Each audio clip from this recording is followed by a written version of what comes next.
Wren Baker is one busy son of a gun. He's got a men's basketball coaching search coming up.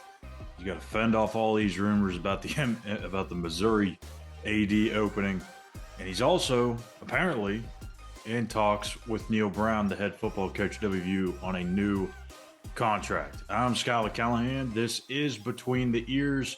A good Tuesday morning to everybody tuning into this morning's episode. And so Neal Brown potentially getting a new contract as word surfaced on Metro News' sports line. Greg Hunter talked about that's something to keep an eye on, that it's something that's kind of been leaking out a little bit, and that something could get done at some point this week.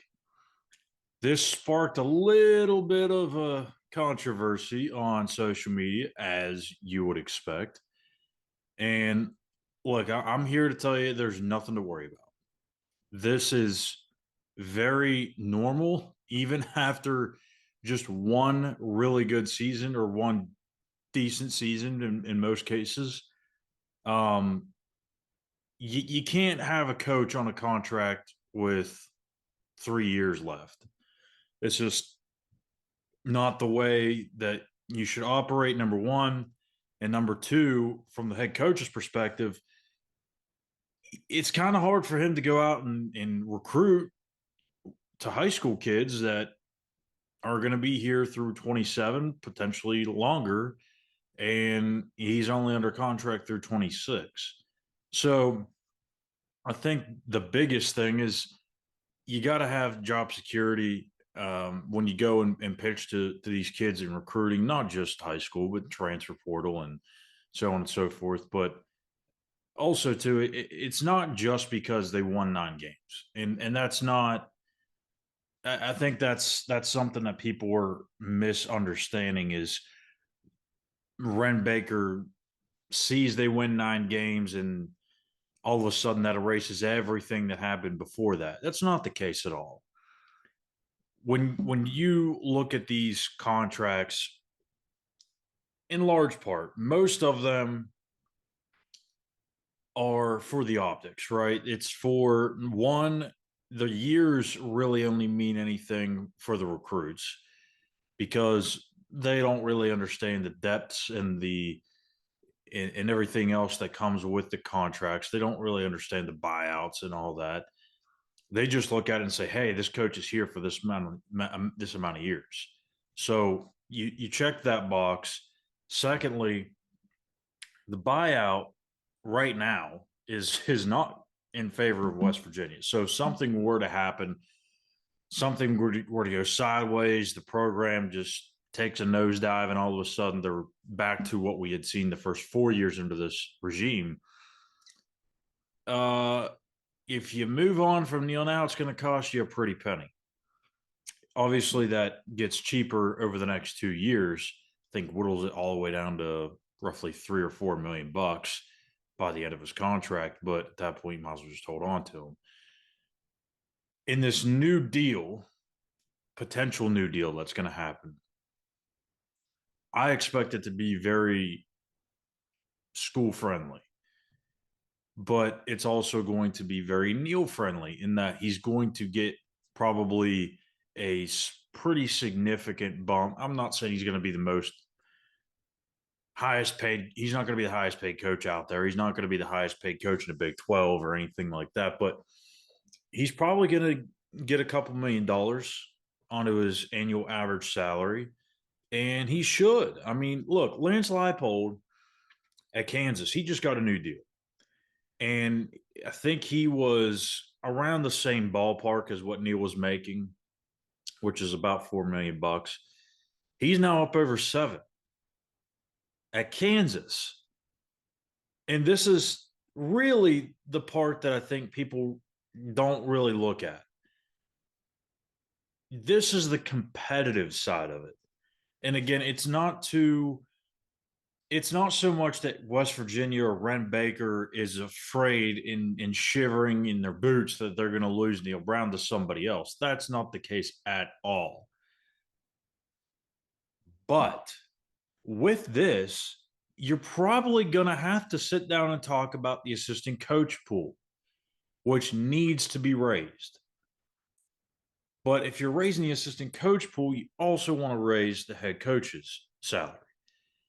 If Lance Leipold is making $7 million at Kansas, a team and a program that has been in the mud for how many years? They had one good year, and all of a sudden they're the college football, or they're the darling of college football.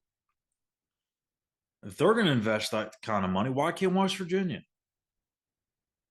So no, it has nothing to do with the fact that they just won 9 games one time in this regime, and they feel okay with moving forward. That's not the case at all.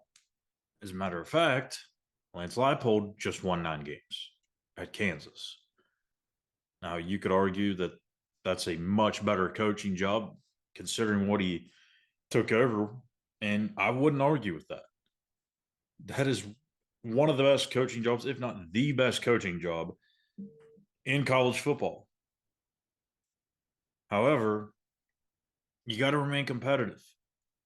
And $4 million a year for a school that wants to compete and wants to be in the picture in the Big 12 every single year, you've got to raise that a little bit. And it's not just because of the 9 years. It's not because or the 9 wins. It's not because they're afraid to lose Neal Brown, but it's a very optical thing with the recruits. Number one, number two, it gives you a chance to up the salary pool for the assistants, which is well overdue. And number three, you have to remain competitive. You just have to. Because even if Neal Brown works out and the next 2 or 3 years are successful, say he really takes this thing to the next level. You want to protect yourself. You want to make sure that buyout's pretty significantly high. If another school were to come in and try and hire Neal away, again, the closer you get to that 2026 mark, it's not as significant. If you rework this, it can be. And I think that's why you got to take advantage of this window that could start to happen. And if that were to happen, you lose Neal, you go through another coaching search, you've got to go to that next set of coaches and say, hey, look, this is what we've been paying Neal Brown. This is what others in the Big 12 pay their head coaches. There's going to be a significant amount of trust and belief in Wren Baker, the administration, if they've got years to go back on and say, we've been right there. We've been right there with some of the best in the Big 12. But if you don't have that, it's kind of hard to believe that they're going to give you everything that you need to be successful.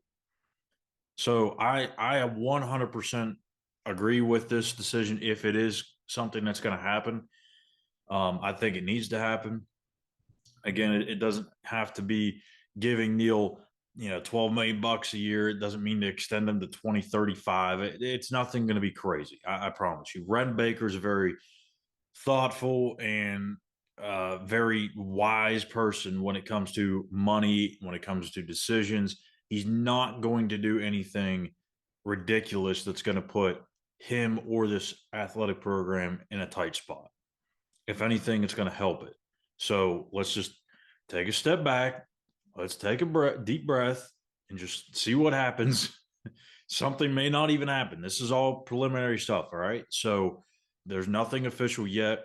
But I do expect, I would assume that if it's gotten this far, something's going to get done, and it should.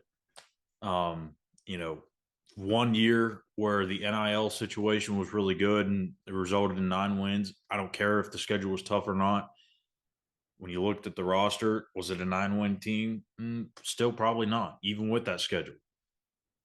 A lot of young pieces, a lot of guys that were playing as true freshmen, redshirt freshmen. This is still a very young football team, which is part of which why I think this is maybe like an 8 or 9 win team again.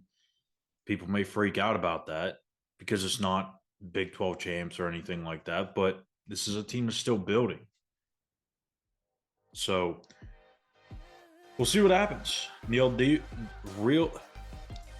Brown might be getting a new deal just before Wren Baker really dips his toes into the men's basketball coaching search, which is really about to heat up here within a matter of days, really. So that'll do it for us here this morning on Between the Ears. I'm Schuyler Callihan. Make sure you hit that subscribe button on YouTube, and while you're there, hit the like button as well. It really helps us out.